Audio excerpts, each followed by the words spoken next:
बिस्मिल्लाहिर्रहमानिर्रहीम। प्यारे आका हज़रत मोहम्मद मुस्तफ़ा सल्लल्लाहु अलैहि वसल्लम पर करोड़ों सलाम, करोड़ों दरूद। जहाद की फ़र्ज़ियत और हुज़ूर अकरम सल्लल्लाहु अलैहि वसल्लम की जंगें। बिस्मिल्लाहिर्रहमानिर्रहीम। अस्सलाम वालेकुम रहमतुल्लाहि व बरकातुहू। मेरे प्यारे इस्लामी भाइयों, आज हम बात करेंगे एक नहायत और अहम मौजू पर, जहाद। जहाद की फ़र्ज़ियत। अल्लाह ताला ने कुरान मजीद में फरमाया, वक़ातिलू फ़ी सबीलिल्लाहि लज़ीना युक़ातिलूनकुम, सूरतुल बकरा, यानी अल्लाह की राह में इनसे जंग करो जो तुमसे जंग करते हैं। जहाद इस्लाम का एक अजीम रुकन है, लेकिन याद रखें हर वक्त हर मुसलमान पर जहाद फ़र्ज नहीं होता। उलमा के मुताबिक जहाद की 4 इक़साम हैं। जहाद बिन नफ्स, अपनी जान से। जहाद बिल माल, अपने माल से। जहाद बिल लिसान, ज़ुबान से। जहाद बिल कलम, कलम से।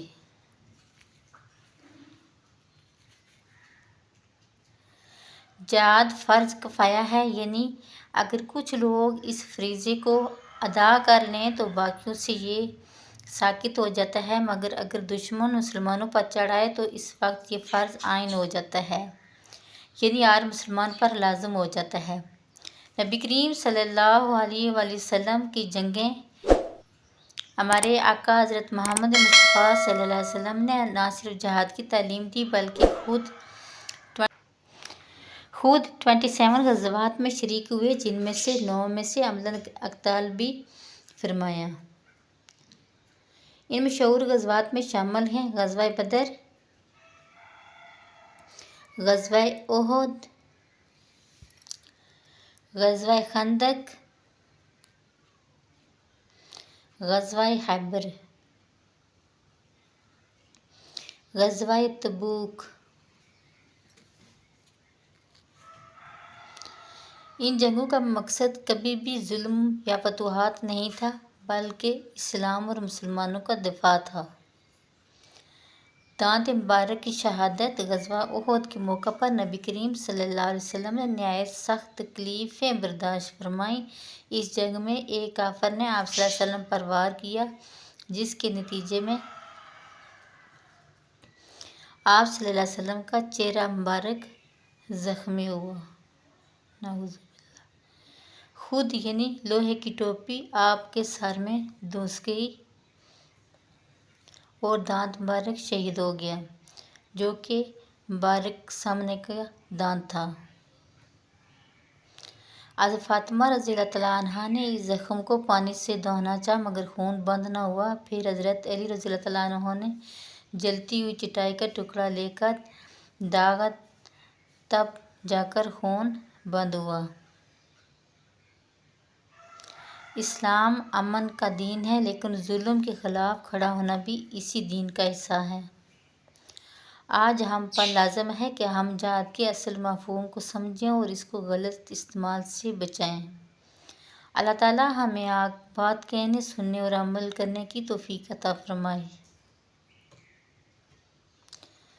जज़ाकल्लाहु खैरा। अगर आपको ये वीडियो पसंद आई तो लाइक करें, सब्सक्राइब करें और दूसरों तक इस पैगाम को पहुँचाएँ।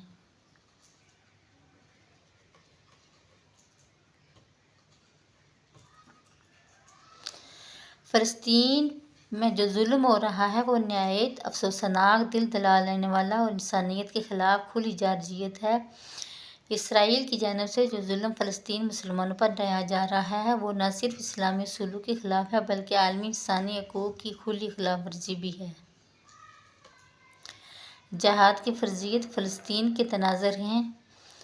फ़लस्तीन के तनाज़र में इस्लामी उसूलों के मुताबिक जब मुसलमान किसी जगह मज़लूम हों और दुश्मन इन पर जुल्म करे तो जहाद इनके दिफा में फ़र्ज़ आइन बन जाता है, यानी हर मुसलमान पर फ़र्दन लाज़िम होता है, बिलख़ुसूस इन लोगों पर जो करीब हों, ताकत रखते हों और दिफा की इस्ताअत रखते हों। कुरान मजीद में इरशाद है, وما لکم لا تقاتلون فی سبیل اللہ والمستضعفین من الرجال والنساء والوالدان، سورۃ النساء 75۔ تمہیں کیا ہو گیا ہے؟ تم اللہ کی راہ میں ان بے بس مردوں، عورتوں اور بچوں کے لیے نہیں لڑتے جو ظلم کا شکار ہیں۔ یہ آیت بالکل فلسطینی مسلمانوں کی حالت پر صادق آتی ہے۔ ہم پر کیا فرض ہے؟ اہل فلسطین پر ان پر جہاد فرض عین ہے کیونکہ دشمن ان پر چڑھ آیا ہے۔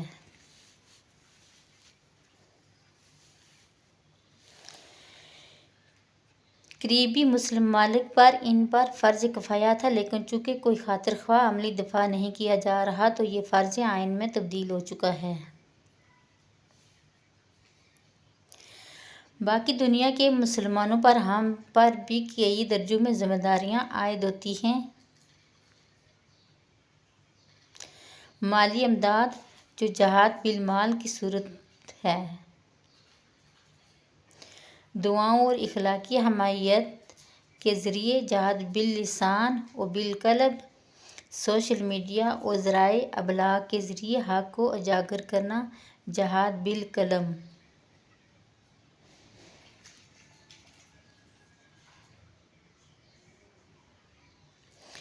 یاد رکھیں، اگر ظلم کے خلاف آواز نہ اٹھائی جائے تو ہم بھی گناہ میں شریک سمجھے جا سکتے ہیں۔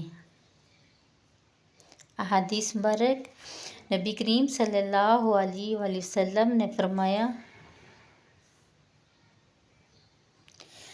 جو شخص کسی ظالم کو روکتا نہیں، اللہ تعالیٰ اس کو بھی اس انجام میں شریک کر دیتا ہے۔ مسند احمد۔ اسرائیل کا فلسطین اور مسجد اقصی پر ظلم۔ اسرائیل کا فلسطینی عوام، بچوں، عورتوں اور مسجد اقصی پر ظلم و ستم دنیا کے سامنے روز روشن کی طرح عیاں ہے۔ مسجد اقصی جو کہ مسلمانوں کا تیسرا مقدس ترین مقام ہے، اس پر حملہ کرنا صرف فلسطینیوں پر نہیں بلکہ پوری امت مسلمہ پر حملہ ہے۔ قرآن فرماتا ہے،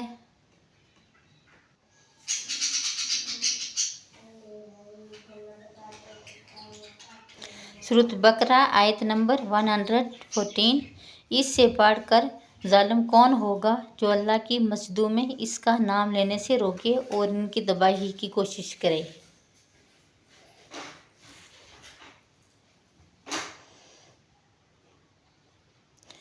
مسلمان حکمرانوں کی خاموشی امت کے لیے ایک المیہ افسوسناک المیہ ہے۔ افسوس، یہ وقت بیانات دینے کا نہیں، اقدامات کرنے کا تھا، مگر مسلم دنیا اقتصادی دباؤ، سیاسی مسلط اور اندرونی کمزوریوں کا شکار ہے۔ یہ بھی قابل افسوس ہے کہ ہم کشمیری مسلمانوں پر ہونے والے ظلم پر تو مؤثر آواز نہ اٹھا سکے، مگر اب خود اس آگ کا شکار ہو رہے ہیں۔ پاکستان اور کشمیر۔ کشمیر پر ظلم دہائیوں سے جاری ہے۔ عورتوں کی عزتیں پامال ہوئیں، نوجوان شہید ہوئے، بچے یتیم ہوئے۔ پاکستان نے ہمیشہ سیاسی، سفارتی اور اخلاقی حمایت کی بات کی، مگر عملی اقدامات میں کمزوری رہی۔ یہی وجہ ہے کہ کشمیری اب خود کو تنہا محسوس کرتے ہیں۔ رسول اللہ صلی اللہ علیہ وسلم نے فرمایا، مسلمان آپس میں ایک جسم کی مانند ہیں، اگر ایک عضو کو تکلیف ہو تو پورا جسم بے چین ہو جاتا ہے۔ صحیح بخاری شریف۔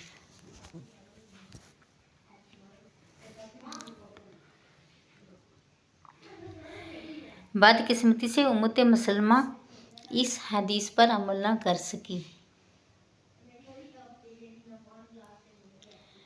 اگر میری ویڈیو اچھی لگی تو میرے چینل کو لازمی سبسکرائب کریں۔ پانی کا مسئلہ۔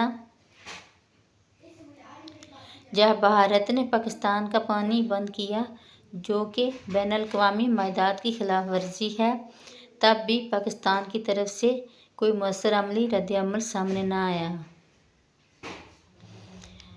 اب جب خود پر سختی آ رہی ہے، تب احساس ہو رہا ہے کہ خاموشی بھی تحفظ نہیں دیتی بلکہ کمزوری بن جاتی ہے۔ ظلم پر آواز نہ اٹھائی جائے تو وہ ظلم ایک دن خود پر لوٹ کر آتا ہے۔